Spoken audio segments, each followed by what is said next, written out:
Doctors in South Africa have performed the world's first successful penis transplant. They did the transplant on a 21-year-old man who lost his penis after a botched circumcision. I'm going to come back to that shortly. Medical Daily reports, quote, although the surgery has been previously attempted, this is the first time that surgeons have seen a full recovery and lasting function.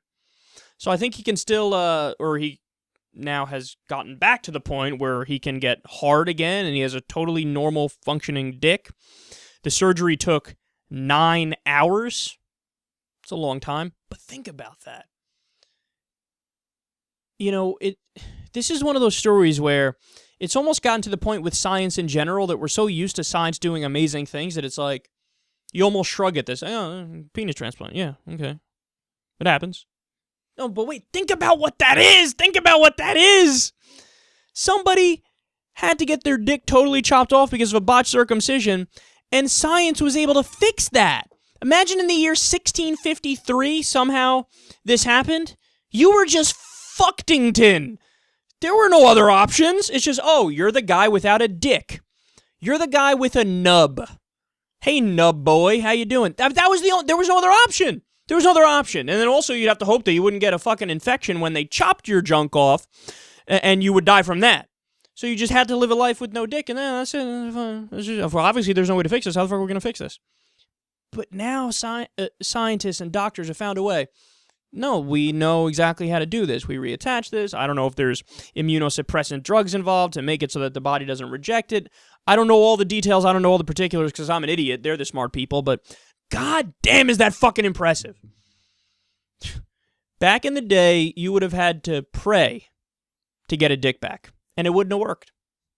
Today, you can actually go to smart people wearing white lab coats, and they do it for you. Said it once, I'll say it again.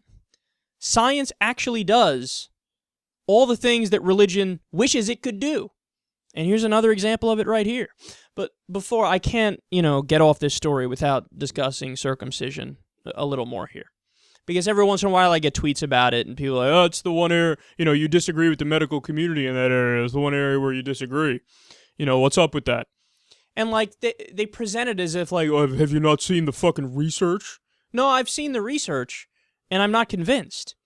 In fact, you know what I think the research shows? What the research shows. So if you look at various studies on circumcision and you look at the different medical organizations that have advocated for it and say, okay, yeah, it's a good idea to do it. What they say is, hey, there's a 16% decrease in your likelihood of getting AIDS or this STD or having that problem. I mean, that's it. That's their core argument. And the counter argument to that is, that's a sufficient reason to chop off the tip of your dick and do genital mutilation? Now, a lot of people favor this, but okay, but you are favoring genital mutilation because it's literally genital mutilation. You can't disagree with that. You might not like the fact that that's how I'm describing it, but that's what it is. And then also, let's not forget, you can, if you want to talk about reducing STD rates and reducing the likelihood of HIV and AIDS, let's have that conversation. I know of a way to reduce it to 0 so that there's literally no chance you're going to get, via sex, HIV or AIDS or other STDs. Chop off your dick and balls. Does that mean you should do it?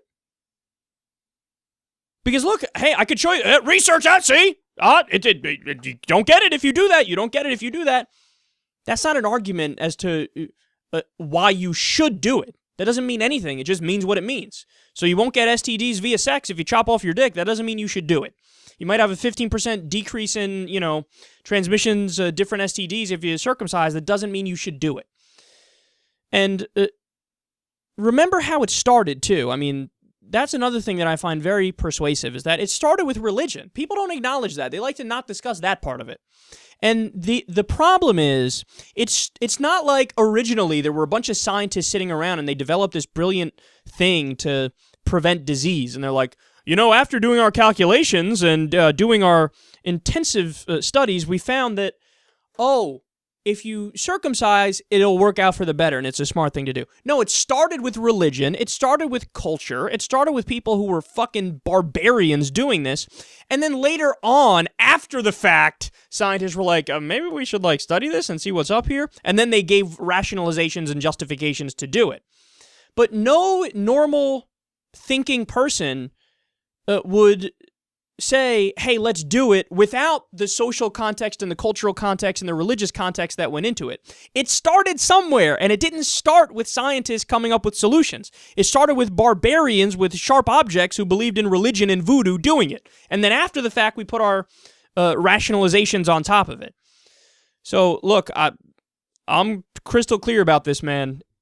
It's not a good thing. Hey, if you want to, do it when you're older, and you just decide that you want to do it for whatever reason, you make the choice, I'm not going to stop you, just like I'm not going to stop somebody from getting a tattoo or getting earrings or cutting off one of their arms because they have a body identity disorder where they feel like one limb doesn't belong there. I'm not going to stop you from doing any of that. You can do whatever the fuck you want to do. I'm in favor of transgender people, changing over, doing sex changes. I'm fine with all that. So if you want to get circumcised, by all means. But to take kids when they don't have a say in the matter, and you force your beliefs on them and genitally mutilate them, and then you turn around after and say, it's the right thing to do because it's just what we do.